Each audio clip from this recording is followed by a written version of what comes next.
सांबा जिले के रामगढ़ इलाके में धान की कटाई हो जाने के बाद अब किसानों को धान बेचने की चिंता सता रही है। किसानों का कहना है कि कुछ साल पहले एग्रीकल्चर विभाग द्वारा एक मंडी यहां पर खोली गई थी। किसानों को खुशी हुई थी यह सोचकर कि वे अब सरकारी दामों पर अपनी फसलों को मंडियों में बेच सकते हैं, मगर मंडी कुछ साल के लिए ही खुली फिर बंद हो गई। हाल ही में विभाग और मौजूदा विभाग द्वारा इस मंडी को खोला तो गया है, पर मंडी में मोटा अनाज लिया जा रहा है। किसानों का कहना है कि आरसपुरा से लेकर रामगढ़ तक किसान बासमती धान और गेहूं लगाते हैं। मोटा अनाज बहुत कम लगाया जाता है। किसानों की मांग है कि मंडी में बासमती धान और गेहूं की फसलों को भी खरीदा जाए, ताकि किसानों को उनकी धान और गेहूं के फसल के अच्छे सरकारी दामों पर बिक्री हो और ऐसे में अच्छे दाम भी मिले। गुरदास की सांबा से रिपोर्ट। मैं भी एक किसान हूँ, सुखदेव चौधरी, कन्वीनर जम्मू कश्मीर किसान यूनियन। और मंडी तो खोली है सरकार ने, हमें बहुत खुशी है, हम उनके शुक्रगुजार हैं।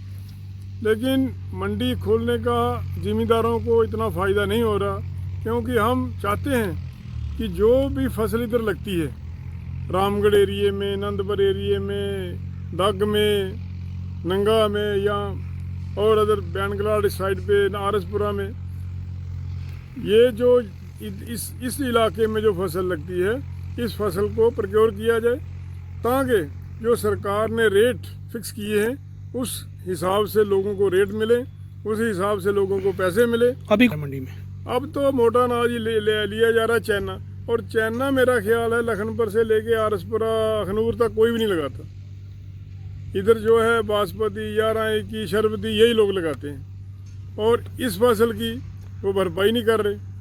तो मैं विधायक साहब से भी अपील करता हूँ, अपनी मैडम डीसी मैडम जी से भी और लेफ्टिनेंट गवर्नर जी से भी, कि ज़िमींदारों के बारे में थोड़ा ख्याल रखें। अगर ज़िमींदार ही मजबूत होगा तो देश की रीढ़ की हड्डी है ज़िमींदार। अगर ज़िमींदार ही ख़त्म हुआ तो काम चलने वाला नहीं है। तो अगर देखो ये प्रोक्योरमेंट नहीं करेंगे, जो मंडी खुली हुई है, तो फिर लोगों ने जाने कहीं दर बदर तो होना ही है। कोई प्राइवेट ठेकेदार जगह जगह पर बैठे हैं, वो अपना मनमाना रेट लगाते हैं। अगर 3,000 रुपया रेट है तो वो 2.5 भी बोलते हैं, 2 भी बोलते हैं, जहाँ उनको 12 खाए वो ले लेते हैं। और ज़िमींदार लोगों को पैसे देने होते हैं, कहीं खाद के देने हैं, कहीं बुआई देनी है, कहीं ट्रैक्टराइज के देने हैं।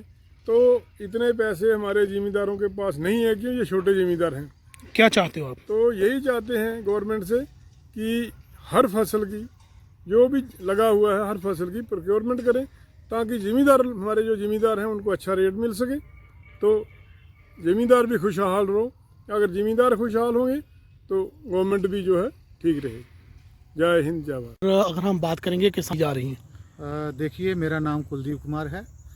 मैं केसो पंचायत से साबका सरपंच हूं और पेशे से एक किसान हूं। मेरी पंचायत के अंदर काफ़ी लंबे समय से एक मंडी, दाना मंडी जो है वो खोली गई थी, लेकिन वो कागज़ों में थी। तो बाद में हमने 3-4 साल पहले उसका विरोध किया कि अगर ये जो मंडी हर साल जहाँ पे बैनर लगा के चले जाते हैं, खाली उसका रेट शो करके, लेकिन ग्राउंड में कोई एक बोरी, जो एक कट्टा धान जहाँ गेहूं की फसल होती है, उसकी खरीद फरोख्त नहीं होती थी। तो मैंने एक मर्तबा उसका विरोध किया, और तब से लेकर जो जहाँ पे सरकारी अधिकारी हैं, उन्होंने उस मंडी को ब्रेक लगा दी, क्योंकि ग्राउंड पे इम्प्लीमेंट नहीं कर पाए उसको। लेकिन इस बार फिर हमने अप्रोच लड़ाई और उस मंडी को दोबारा रीओपनिंग करवाने के लिए हमने कोशिश की, और आज मेरी पंचायत में वो मंडी जो है वो खुल चुकी है, दाना मंडी, और लोग उसका भरपूर फ़ायदा ले रहे हैं। लेकिन इसके साथ साथ हम प्रशासन से, इस गवर्नमेंट से, केंद्र की सरकार से ये कहना चाहते हैं कि उस मंडी में सिर्फ एक ही किस्म के जो फसल है उसकी खरीद हो रही है। बाकी जो जितनी भी हमारे जम्मू कश्मीर में, चाहे आरसपुरा, चाहे बॉर्डर सेक्टर में फसल लगती है बासमती की, जहाँ 11-21 की, उसको वहाँ पे कोई खरीदो फरोख्त नहीं हो रही है। हम ये कहना चाहते हैं कि अगर उस मंडी को जहाँ पे खोला गया है सरकार द्वारा, तो उस मंडी में हर किस्म का जो फसल है हमारी, उसको खरीदा जाए, ताकि हमारे किसान जो हैं वो जो व्यापारियों द्वारा लूटे जा रहे हैं वो लूट खसूट बंद हो और किसान जो है अपनी फसल का सही दाम उनको मिले।